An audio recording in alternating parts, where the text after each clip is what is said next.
Hello, everybody. How are y'all doing? It's Katie here, the Mountain Mystic, and I am so happy to be back with you today. We've had a nice little break over the winter season, a lovely time of slowing things down, of going more deeply inward, a perfect time to take a break from things, to sort of incubate ideas, to let the old fall away, and to hold space for what gets to emerge come springtime. And that's where I'm sitting today, mid-March, sitting in springtime, the blossoms just starting to peek out their heads around me, and really feeling into that daylight savings time switch over, more light during the day, more light, more color, more greenery. It's springtime, a time of emergence, to be, shall we say, born anew. And that's the energy I'm in. And that's the energy I'm in as I am so excited to sit down here to record this episode today. An episode where we are going to get super focused to bring our attention to the topic of stillness, to talk about inner stillness and all the beautiful qualities and experiences that arise from this space. But more than that, to focus our attention on a practice of physical stillness. And we'll talk a lot about today about why I put so much into differentiating the two. But before diving into that topic, I want to take a step back. Taking a step back to bring our attention to the bigger picture, the bigger why.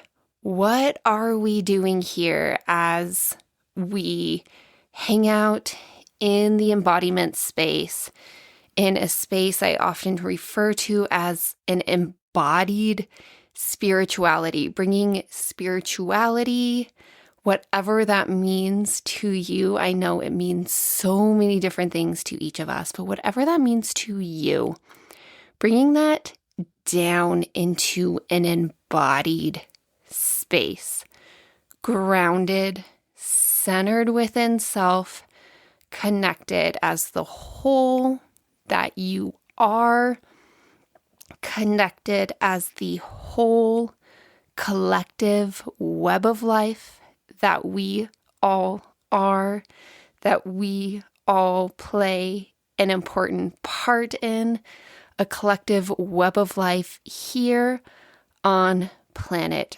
Earth. An embodied spirituality, bringing our attention, our focus, our consciousness, right, our awareness to life that is lived here on planet Earth. I know years and years ago when I was holding space for, am I really going to make this switch between sort of a whole career, a whole life really centered on biology, the physical body, nutrition, physical health, etc., and move into the realm of spirituality? I thought I was crazy, but the reason I was so passionate about it then, and am still so passionate, if not even more today, about this, is because from where I stand, from my observations, my entire life, when I witness spirituality and religion playing out in our lives, so often it's the narratives that I hear that talk about the spiritual path, the spiritual journey, as one purely of ascension, of lifting up, raising higher, which is not a bad thing, is a good thing in many, many ways. But purely these narratives of ascension that lift us up up, up. And in doing so, unground us, take us out of our bodies, up into our heads, right? How many narratives of ascension are too loud in our world, right? Narratives that are about getting off this planet out into outer space. Narratives of getting to heaven and in the process, forgetting ourselves here and now, right? These are the stories that are all about getting away from here and now to someplace better and brighter up ahead. And again, part of this is a beautiful thing. I am all about narratives of ascension that call in more light, that offer a vision of a better life, of more joy, of more love, of more connection. But what about the other half? What about the half that tells us, that guides us to grounding, to being here and now, to rooting down into our bodies so we can be present here and now in our bodies in this moment? And what about the part that has us rooting deep, deep down into the earth, into our environment, our ecosystem that's right here, right now, so that we can be present here now? So this embodied form of spirituality that I've come to learn, know, experience for myself, and love so much that I get to teach it, is about this. It's about, yes, ascending, reaching up, calling in that vision, calling in the light, calling in more love, more grace, holding space for what could be better and brighter. But doing so in a way that we call it down and ground it in here now. Because the truth is that here now, we have all the light, all the love that we need. And what is needed now, I firmly believe, on planet Earth, is for humanity to wake up to the fact that all that we need is here and now. If humanity could just stop propagating these stories of ascension, pure ascension, of getting away from the now so that we can reach forward to something, some highest, mightiest place in the future.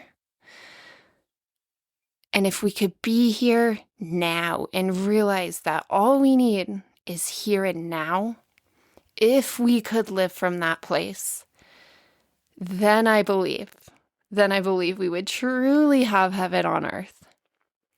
We could live life in true freedom, in joy, in peace. We could pursue the paths that are soulful and fulfilling to each of us, continuously calling in more light, grounding in more light, and living in this way. And of course, as I speak these words, I recognize that there is a process here. There is a healing process. There is an awakening process, right? A process. We have healing to go through. We have transformation. We have awakening. All these things have to happen before we can sort of skip and jump into any theoretical space of, shall we call it new earth, heaven on earth, whatever words you want to put to it, to this vision that I know so many of us know is possible. Like, we have the information we have the resources. We are not lacking in information, in technology. We have the ability to live that life that we all so desire. What is lacking now is a level of consciousness, a level of awareness, a level of skillful action on humanity's part. This is what we are lacking on planet Earth right now. Yes, there's always room for improvement in technology and medicine and information, right? There's always room for improvement, but this is not our limiting factor anymore.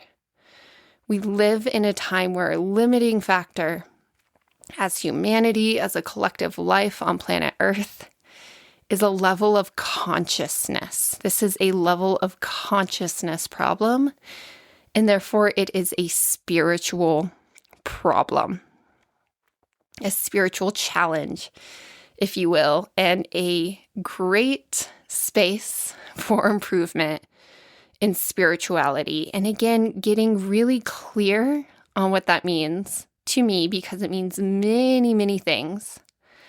Well, to do that, what I have for you, and I've been sharing about this already for about the past 4 to 6 months, not so much here on the podcast, but on my newsletter, in my blog as well, is a series of practices, because I really want to make this embodied. I really want to make this tangible and practice centered for you, to not be so focused on talking about ideas and theory, but to put it into practice. So what I have for you is 11 practices. Okay, these are the practices that came to me last summer. I was on one of my big trips to the big mountains of Colorado, doing the crazy thing I do where I go sort of disappear into the mountains for several days at a time. I use it as time to train for the big ultra marathon events that I do. But it basically looks like me disappearing into the mountains for days at a time, ascending, climbing up, often running as many 14ers or sometimes 13ers, right? These big mountains in Colorado, over and over and over again, moving my physical body, but having what I know to be one of the deepest spiritual experiences that I can, which is, physical exertion, climbing mountains, connected to earth, right? Me and my body connected to the mountains, the body of this earth. So then what happens is I also need to rest, right? So I was on one of my rest days, a day to do nothing but sit alone in the forest at the base of these mountains, and sitting there this one day, looking up at this beautiful waterfall coming down off the side of the mountain, and sitting there, just letting time go by. I'm doing some writing, working on my book, just letting time go by. Then this idea drops in. Pretty much, seemingly out of nowhere. It's this idea that's like, okay, knowing everything I do now, having been formally trained or otherwise educating myself in all these different spiritual traditions, spanning time, spanning the globe, and after, a decade of sort of practicing all these different practices that come directly from spiritual teachings, but also practices that, are part of modern life, like running. All these different practices. And I was sitting there and it came to me, this idea, if I had to pick the top 10, 11, 12 practices that are the most significant practices to me, given my experience, what would they be? And what ended up happening is I wrote out 11 of them Why 11? I don't know. I could have done 10. I could have done 12. I probably could have done 15. But for some reason, I love the number 11. So I wrote down 11 practices. These are the practices that I believe if you could embrace, if we could all embrace, and not necessarily all of them, right? I'm not asking that you embrace every single one of them, but instead, if you could learn about all of them, try all of them out, and then cultivate a lifestyle where, say, the 4, 5, 6, or 7 that are most meaningful and impactful to you. If you, and if we all, could try these out, all 11 of them, and then in this experience learn what practices are most impactful, which ones actually mean something, which ones are actually healing, which ones are actually awakening, which ones are actually transforming in a way that is desirable. And if you could make these practices a routine part of your life, this is what matters. This is what changes self. This is what changes the world for the better, in a way that is all those things I was talking about earlier. Yes, these practices can be the spiritual quality that is enlightening, bringing us on that path of ascension, calling in more light, more joy, more insight, more peace, all these good things that, we speak to as in the light, in the heights, right? Qualities of ascension. And can we ground them in so that they aren't showing up in a way that disembodies us, that takes us out of the here and now into some airy fairy land of everlasting love and light, but brings us deeper and deeper into presence, into this moment here and now, and every passing moment here and now, grounding in that light, grounding in that love, that joy, that peace, that bliss, all those good things, those light-filled qualities that we all desire, grounding them into our bodies, into our daily lives, into our families, into our careers, into our communities, our ecosystems, grounding them in. That's what we're here to do. Whew. So with that, taking a big breath, exhaling it all out. So if you want to read up on this, I will include all the related blog posts in the show notes, including the blog post pointing you to those 11 practices. They are all listed out.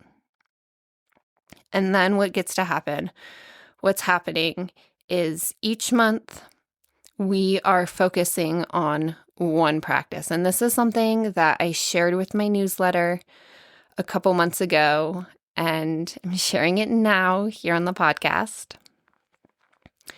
So make sure you're part of the newsletter. The newsletter is the space that, if I have one point of contact with my community, this is the space where I get out all the important information of everything that's happening. And then, I do my best to stay aligned to get the information out through all my different avenues. But as a one-man team over here, it's impossible to put everything out on all platforms. So again, directing you to the newsletter so that you are fully in the know and you're the first person to know it. Okay. Practice 1. Starting in March, which we are already well into, but that's okay. Our first practice Our first practice is one of physical stillness. Physical stillness, the ability to slow down such that you cease all physical movement, ceasing all physical movement, perhaps even closing down your eyes, turning your gaze inward, coming into complete physical stillness, closing down your eyes if it feels comfortable,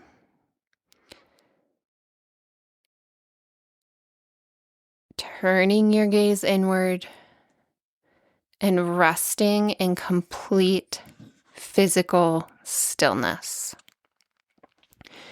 So what I'm going to invite you here, if you are able to do so, obviously if you're driving, operating heavy machinery, yada, yada, yada, do not do this. Discernment, right? Discernment is one of those very important qualities that I teach. Don't just follow my words blindly. But if you are safely able to do so, an invitation to right here, right now, try this practice out just for a moment, just for a few short breaths. There will be time later, highly encouraging you to do so, to do this practice for a longer duration, 5 minutes, 10 minutes, 20 minutes, whatever time you can carve out for yourself. But right here, now, if you are able to safely do so, coming into stillness. Perhaps you've been moving about your house or out on a walk, whatever you've been doing. If you're able to do so, stopping all movement, closing down your eyes, turning your gaze inward, and becoming pure witness. You are detaching yourself from all doing. Consciously, there is no more doing. Moving to whatever degree you're able into a state of pure witness. As this happens, you'll notice that not all motion stops. You are still breathing. Your rib cage is expanding and contracting as your breath moves in and out. Noise in your environment may continue. The world doesn't stop. Your breath, your pulse doesn't stop just because you ask yourself to stop. Becoming witness to what remains in motion. Sounds, your breath, thoughts as they move through your head, that's a big one. But as you become witness, what your task is, and this is really what the big task is here, is that as the world and those parts of your body, your breath, your pulse, as things do continue in motion, can you remain witness? Can you witness your breath? Can you witness your thoughts? If a car drives by and a sound arises, can you be witness to it without getting caught up in it? Witnessing thoughts as they rise and fall. Witnessing sounds as they rise and fall away. Witnessing.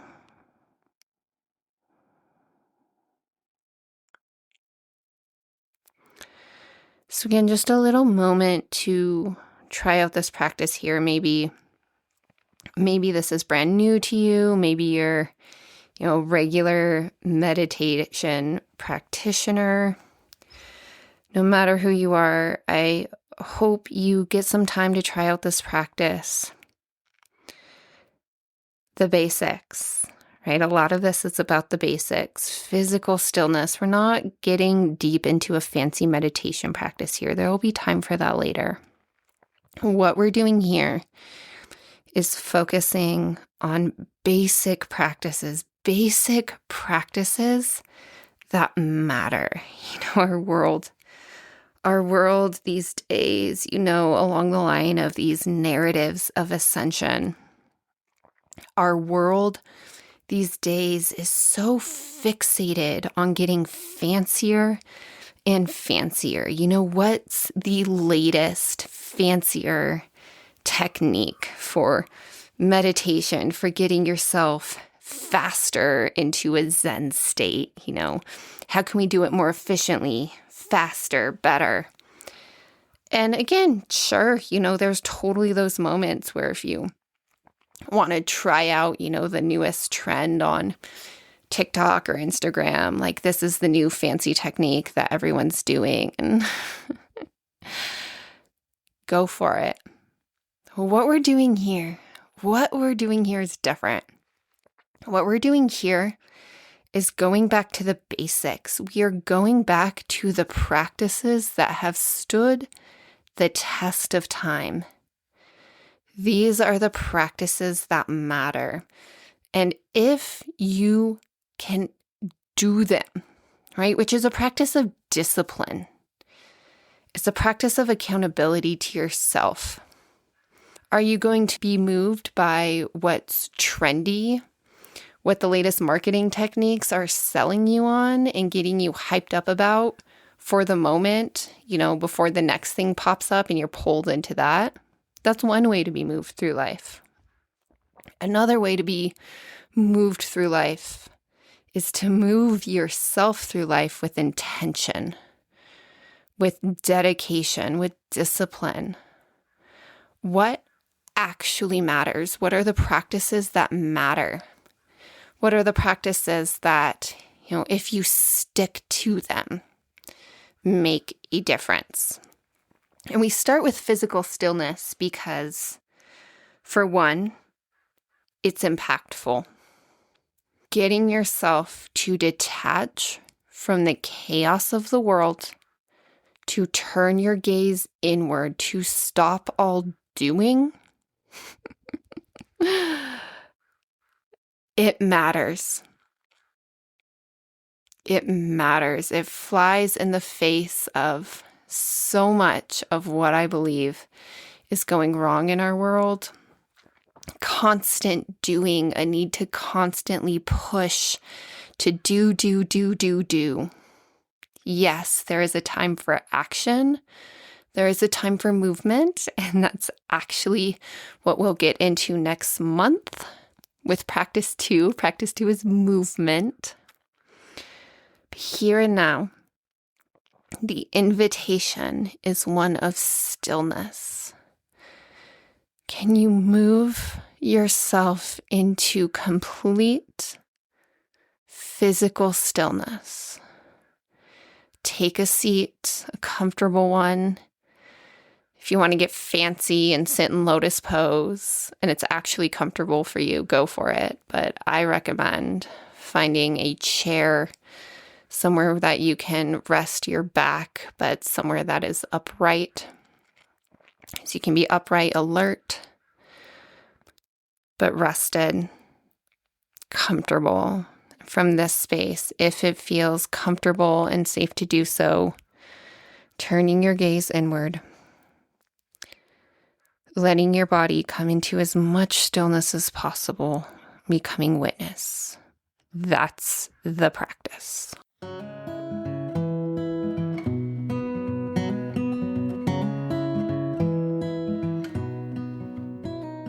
Okay, you guys, so now that we spent time talking about the practice and why you may want to do it, I want to spend some time getting into the weeds. These are important weeds to take our time carefully walking through.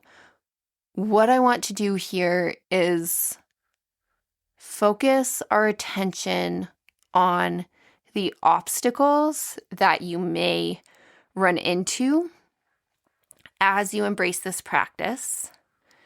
And in doing so, I want this to be a conversation on, one, is this practice actually supportive for you? I don't believe we've talked about this yet, but this is a big, big, big, big part of why I'm doing what I do. Is so often when it comes to any sort of embodiment practice, any spiritual practice, any practice, really anything in our world, right?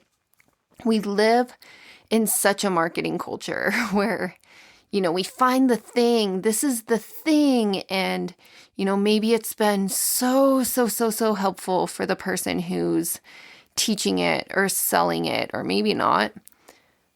But what happens is we are sold this story like, hey, this practice had this positive outcome or these positive outcomes for me or for this group of people.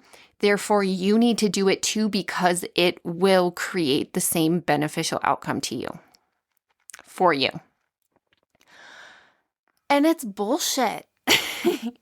It's bullshit that we talk about practices these ways, because in truth, we are all our own individual, unique, complex beings. And yeah, because one thing happens to help someone, it might help you too. Or it might not. And one of the reasons I start our whole journey with the story of physical stillness is because I myself happen to have a pretty complicated relationship to it. And I'm going to tell you the story here. It's not going to take too much time, but I want you to hear my story because I believe it's important. And I will let you know, last year I recorded two, not just one, but two YouTube videos, a 2-part series on a longer version of the story. So I'll link those in the show notes if you want a longer version of this. But the short version, right, my story, my relationship with physical stillness is, when I was in my, probably around 18, 19, right, just coming into adulthood, and I started to turn my attention to spirituality, to sort of the traditions and the practices that I believed would help me become a better person and get more joy and fulfillment and peace and all those good things out of life. One of the first things that came across my path was the practice of physical stillness in the form of mindfulness meditation. So a certain sort of hybridized, westernized version of Vipassana meditation coming from, Buddhism, and we could get into the weeds on that, but I'm not going to right here, but keeping the story short and simple, right? This thread of Buddhism that had made its way to the West in the form of mindfulness, really coming from Vipassana meditation, right? This is what is so big and popular in our world today. And I latched onto it. Right? I started meditating. I started this simple practice of doing what I'm telling you here, coming into physical stillness, of going into a simple meditation practice where I become witness to my thoughts, or to my breath, or to sound, right? The basic idea here is you are sitting in stillness, bringing your awareness to, say, one specific thing, your thoughts, your breath. You could focus on a candle, you could focus on a mantra. And, from there, the practice unfolds, but getting to our point today, this practice of physical stillness connected to the specific meditation practice or series of meditation practices. I'm in my early adulthood. At this time, I'm at university studying as a scientist, engineer. I am an honors student. I am a total academic nerd. I am so gung-ho in school, studying the brain, the body, going through a very scientific lens. I am so in my head. I'm so in my head. Life is so stressful. And I find this practice and oh my God, it changes my life. It changes my life. I think at the time I read The Untethered Soul. I read a lot of Eckhart Tolle. I read Joseph Goldstein. I'm actually laughing because it just so happens that his book is the book that my microphone is propped up on today. Mindfulness, A Practical Guide to Awakening. It's a fantastic book, very academic.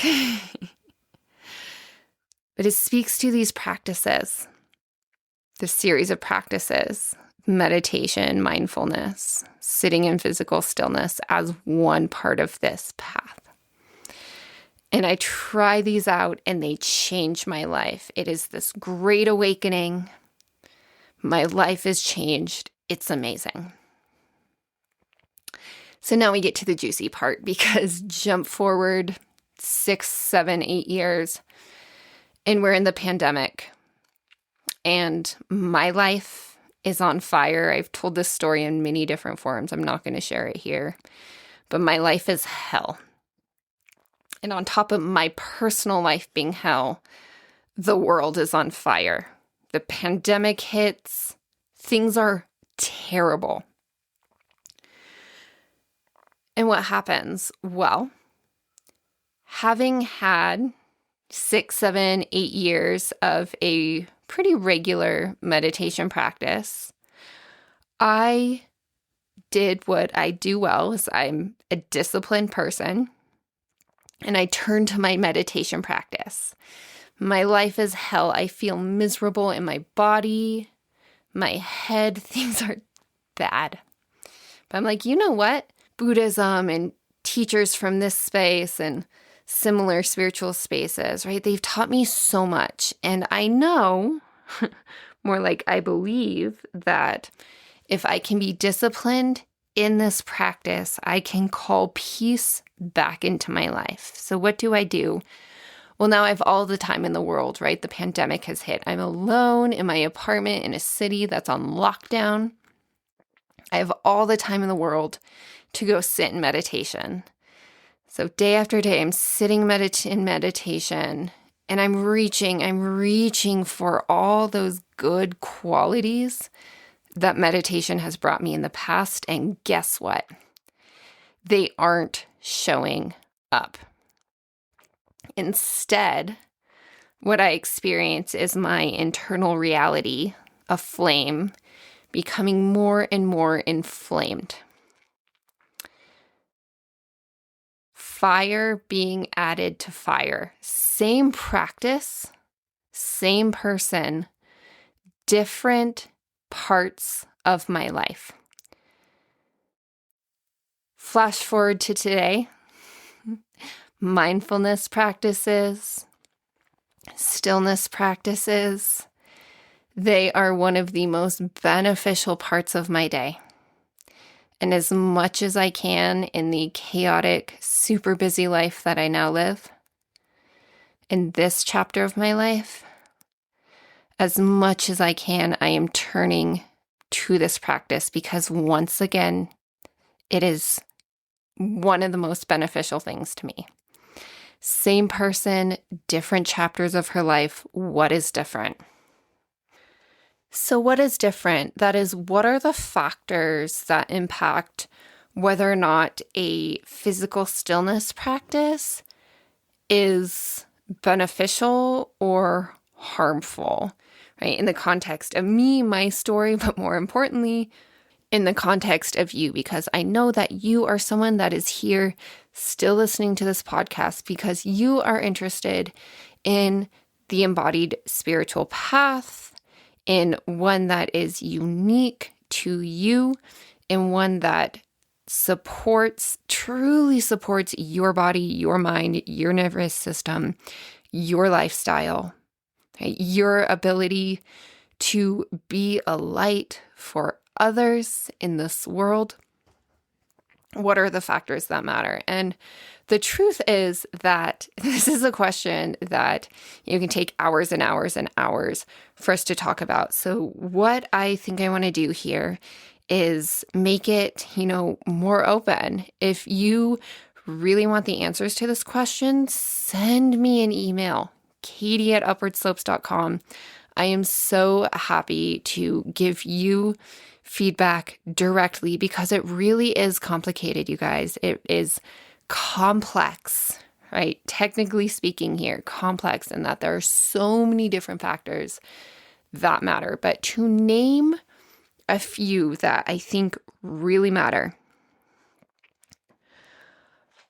Number one, call it the state of your nervous system. So for me, what really changed is that, between the time, of the first 2 points in my story, my early 20s versus my later 20s, my nervous system was on fire. Talk about crippling anxiety. This is a time that I would later label as traumatic. I was under so much stress that was literally impacting my bodily safety. It was extreme. Anxiety was through the roof. And when I was in that anxiety and would sit down to call in stillness, the physical stillness actually amplified that anxiety. Now, flash forward to today. What happens when I sit in stillness? I might go into the practice and I'm stressed and my thoughts are running a little bit wild. But what happens is that I move into stillness. I move into a basic meditation practice.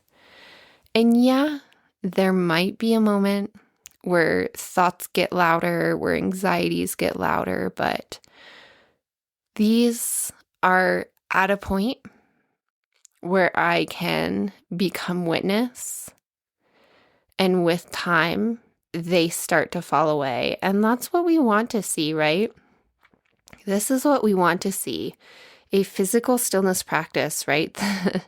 The way the practice usually unfolds is we do go sit in stillness and we become witness. And what almost always happens is things get louder at first.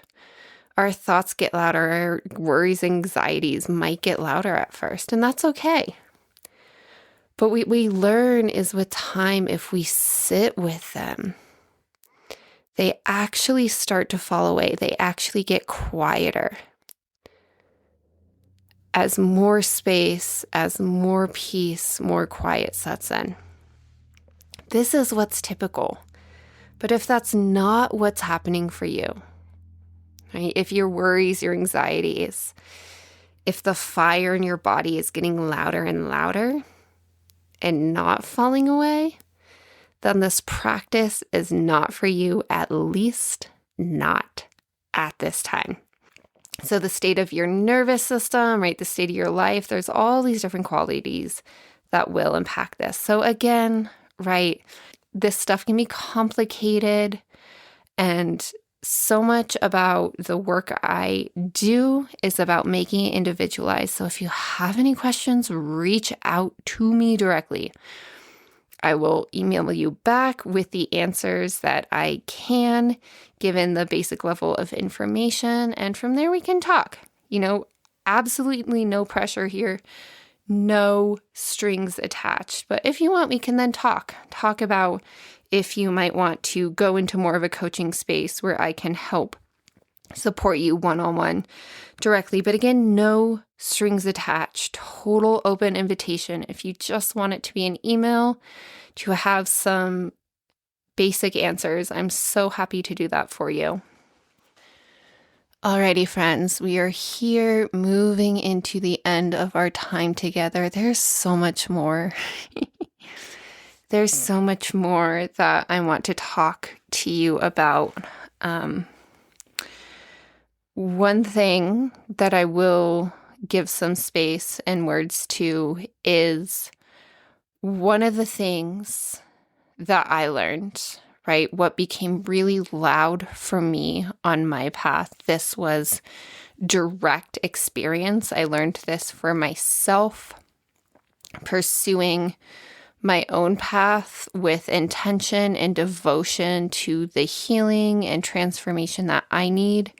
This is, shall we call it wisdom that came spontaneously to me simply because I was devoted to my own path, right? And I name that because I want you to know that in being devoted to your own healing, to your own spiritual awakening, and other skillful transformation, the answers you need will show up for you by staying devoted, by continuing to take the next step.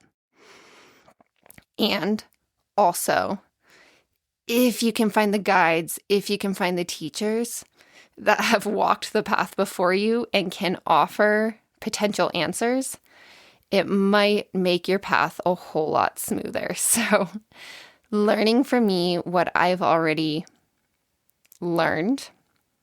Again, I learned this spontaneously, but after I did this, it came up in my formal trainings. It came up in, most loudly in my yoga therapy training, that sometimes moving into stillness is what is needed.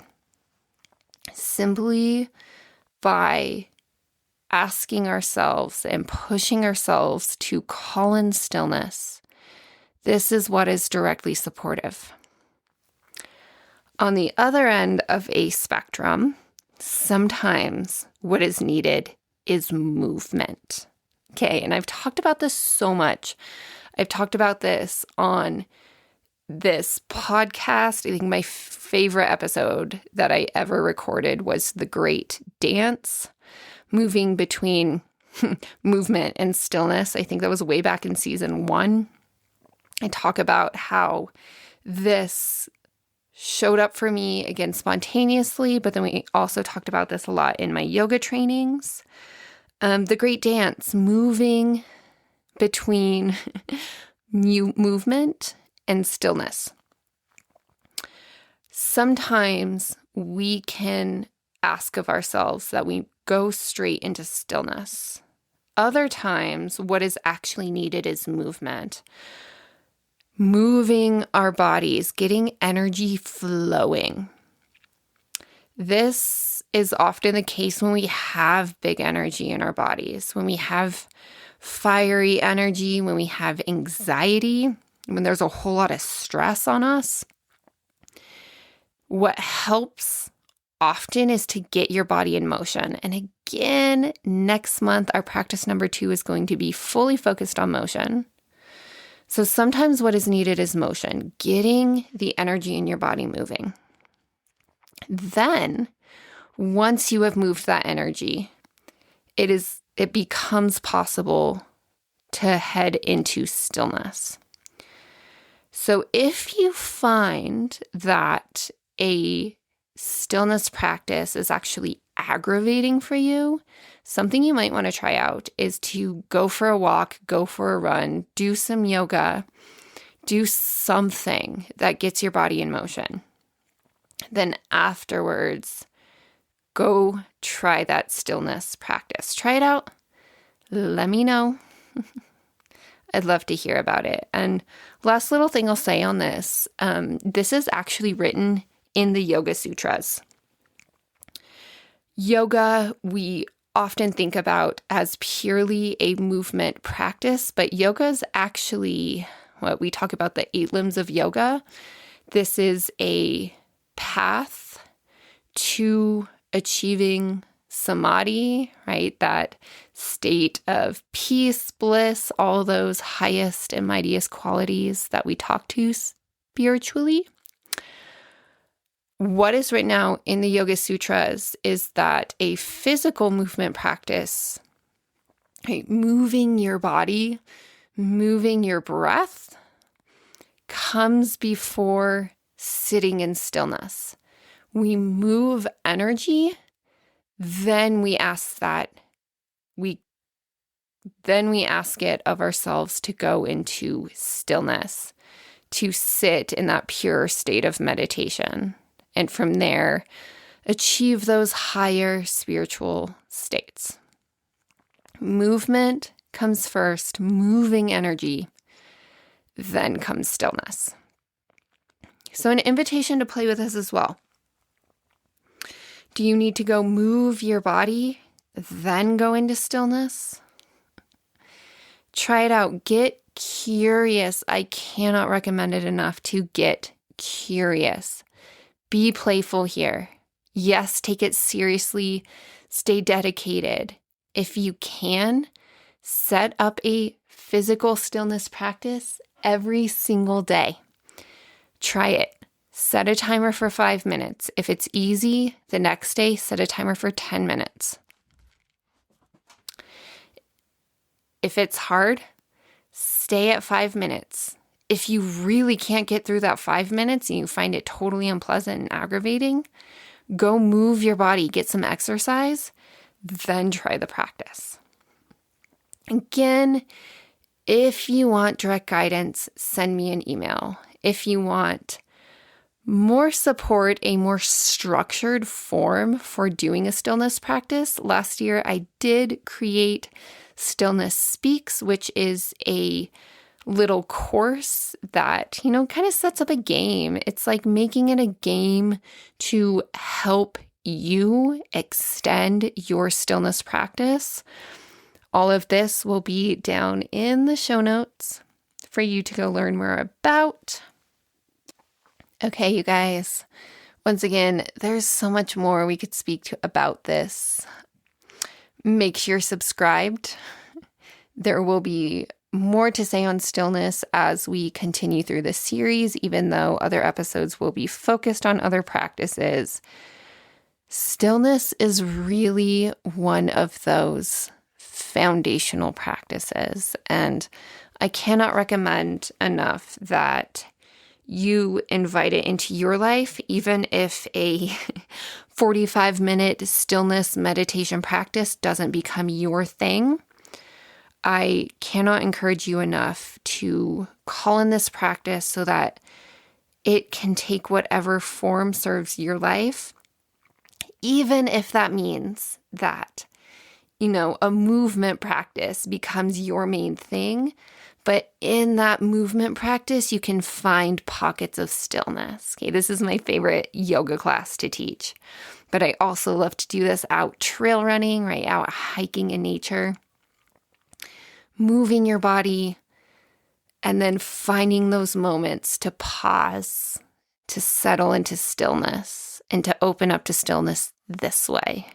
Okay, because really, what we're after, right? Being able to sit in stillness is not what matters.